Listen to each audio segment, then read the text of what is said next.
Ishaï Ribo a osé avec délicatesse et force. Avec son dernier titre, Aneshama Lo Meta, le célèbre chanteur franco-israélien lance un jeu de mots que probablement seuls les Israéliens comprendront, mais ça sera déjà pas mal. En hébreu, Meta signifie morte, mais c'est aussi le nom du géant californien qui détient Facebook et Instagram. Aneshama Lo Meta, le message est clair, l'âme est éternelle, contrairement au monde virtuel qui nous entoure. Dans ce nouveau morceau, Ribo explore la dualité entre la spiritualité et le divertissement automatique. Il chante la quête de l'essentiel face à des plateformes qu'il juge aspirantes et saturées de distractions imposées.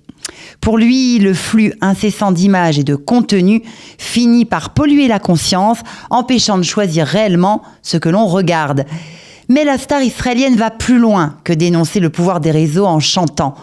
Il a effectivement entamé une période de jeûne numérique de 40 jours et 40 nuits. Un geste fort, Ishaï Ribo prend la liberté de déserter les réseaux sociaux malgré l'exposition fondamentale dont il bénéficie grâce à eux. Plus qu'une pause médiatique, c'est un plaidoyer pour la détox. En affirmant que l'âme n'est pas méta, Ishaï Ribo invite son public à une introspection et invite à donner priorité au réel et au sacré sur le virtuel. Un message courageux vers une société israélienne accro au numérique. En Israël, nous passons entre 9 et 12 heures par jour devant nos écrans. Et nous sommes 83% à ressentir le besoin de vérifier immédiatement nos messages. En février, mois national de la protection des enfants en ligne, l'unité 105 chargée de la protection des enfants sur Internet, sous la direction du ministère de la Sécurité nationale et de la police israélienne, a tiré une sonnette d'alarme.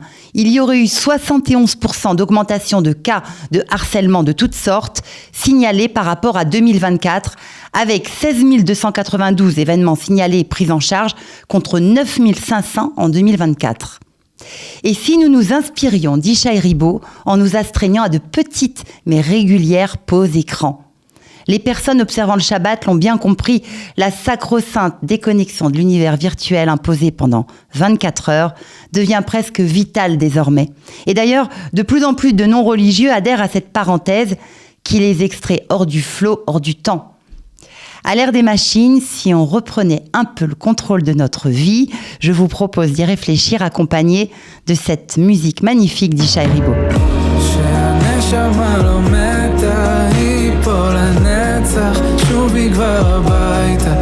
זה לא שייך לך, כמה שיפה לך, שובי והחזר